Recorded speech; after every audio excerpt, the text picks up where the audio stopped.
bismillah ci ëttu yëglekaay yéeg yéenekaay yi def lu baax tv.com seen mbokk seen xarit Cheikh Beye moo ñëw di fësal li ci ëttu yëglekaay yéeg yéenekaay yi tey nag le vendredi 16 février ci atum 2024 bi nga xam ne moom la ñu nekk bokk na ci li nga xam ne moom moo ci gën a fës di engagement yi nga xam ne ña ngi ko doon amal démb ca lootal ngar jaaraama ñu publier fa 67 sewa moom lañ am en tout cas li wér te wóor moom crack adulte yi moom ñoom 12 partants lañ am na rawante boo xam ne ay jongante yu am solo yoo xam ne dana am ci biir parcours boobu nga xam ne moom moo di crack adulte yi ndax gis nañ ci ay ndaanaan yoo xam ne daal gis nañ ne dagg nañ rosi ñoom ndaanaan yooyu ñu gisoon leen daaw ba ren daal amul benn yoon boo xam ne participé nañ kenn ki nga xam ne moom lañ ci gën a ràññee moom moo di Aminou Ma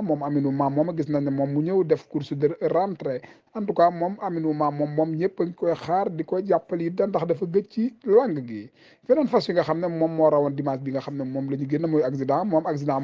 moom gisaat nañ ne ñëwaat na daggaat na rosi moom accident moomu dimanche bi nga xam ne moom lañ génn moom moo rawoon ci temps 3 minutes 04 secondes wala 05 secondes en tout cas li wérte woon moom course yu neex a neex la ñu assisté ci yi nga xam ne moom moo des ci dimanche yi li nga xam ne nag moom moo ci jot a fa bekk nañ ci dëkk bi nga xam ne ràññeeku na woon lool ñu xàmmee ko ci dawal biir koor moom dëkk boobu di Tivaouane gisaguñ ñu def benn réaction boo xam ne daal war naa mën a tax ñu jàpp ne Tivaouane dana dawal ci biir koor gi buñ paree kuy ci biir koor gi dañ naan yoxawoos daal di wutali lugaloo kër mbërgu bala ñaan ki nga xam ne moom la ñu jiite def nañ seen réunion ba pare biñ ko amalee moom lañ tabbaat ci bopp CNG ba nga xam ne moom moo di lugaloo kër mbërgu bala ñaan muy président Cheikh Tidiane Ndeye moom moo leen jiite ndax dana dawal ci biir koor gi wala après koor lay dawal wala avant koor en tout cas li wér te wóor moom bu ko mënoon a def avant koor daal ci la doon gën ndax gis nañ ne daal bu ñu xasee ba dugg ci biir koor gi daal longue course yi daal gars yi dañ koy moytu te bu ñu xasee boo waret loo ci dolli rek da ngay dugg ci daj dëpp yi mooy grand prix yi nga xam ne moom la ñu amal ci réew mi nga xam ne moom la ñu nekk di open di grand prix bi nga xam ne moom moo ci topp di AIDB ak kirène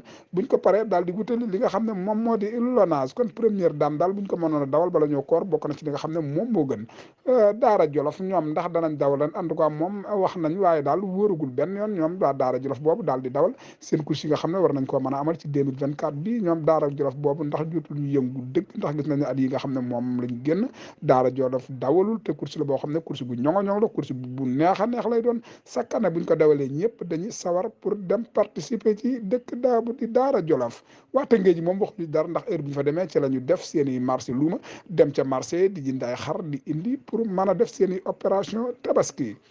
kon daal ñu ngi leen di tàllal loxo yéen waa Daara Jolof ngeen jógaat taxawaat takkuwaat ba dëgër këkk ubbiwaat seen course boobu nga xam ne moom mooy course bi nga xam ne ñu baree bari dañ koy xaar muy course bu ama am solo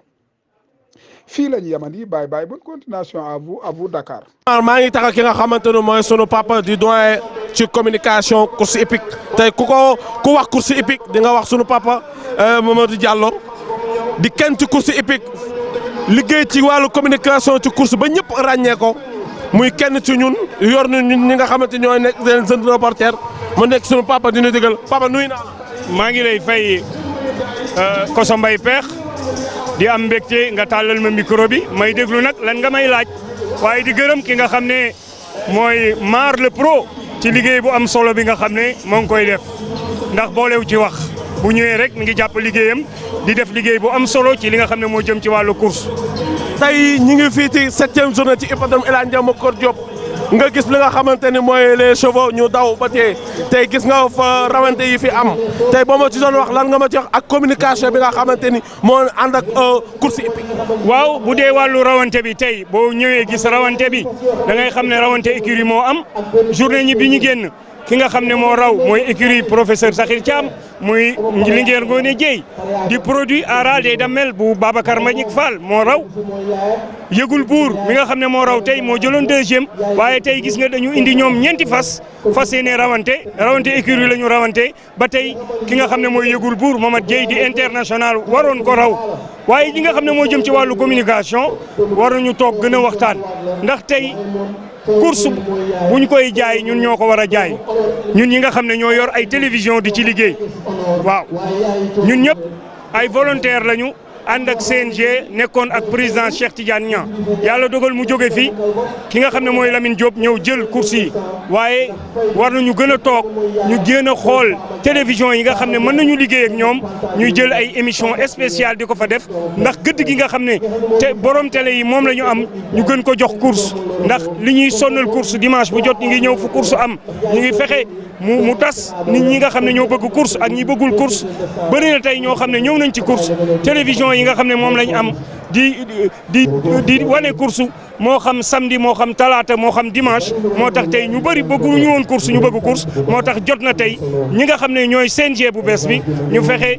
ñun ñi nga xam ne ñooy yëngu di ay chroniqueur wala di ay communicateur traditionnel wala ñu ay reporter ñu fexe bàyyi ñu xel bu baax a baax ndax télévision yi ñu nekk gën ñoo jox gëdd ndax émission yi ñuy def dafa am diffusion boo xam ne diffusion bu am solo bu ñuy def la. jërëjëf Baba jërëjëf.